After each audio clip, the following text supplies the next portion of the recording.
सौतीन पबारे लो भाई सखी हो हमरा हीरो सजनवा। कौन सौतीन पबारे लो भाई सखी हो हमरा हीरो सजनवा।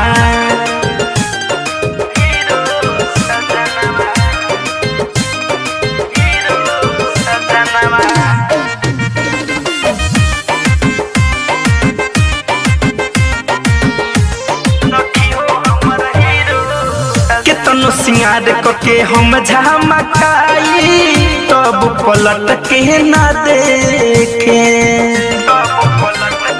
ए सखी। हाँ हाँ कौन बहाना करके घर से निकले सौतीनिया के लेके हम बते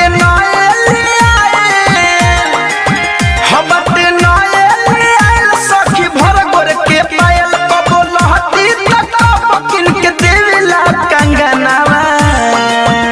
कौन सौतीन पबारे लो भाई सखी हो हमर हीरो सजनवा। कौन सौतीन पबारे लो भाई सखी हो हमर हीरो सजनवा।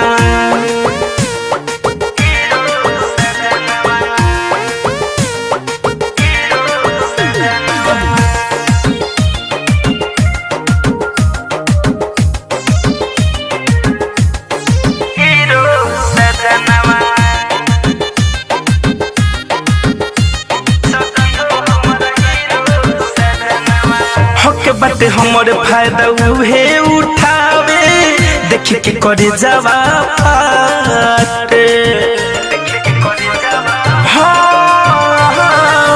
कहल पे धड़कन धनंजय पियावा सिनेमा से नहीं साटे। राइटर थारू बुलेट बाट ढेर दिन से सेट फिरोज फैशन के भी न कहिला मनवा। कौन सौतीन पबारे लो भाई सखी हो हमर हीरो सजनवा।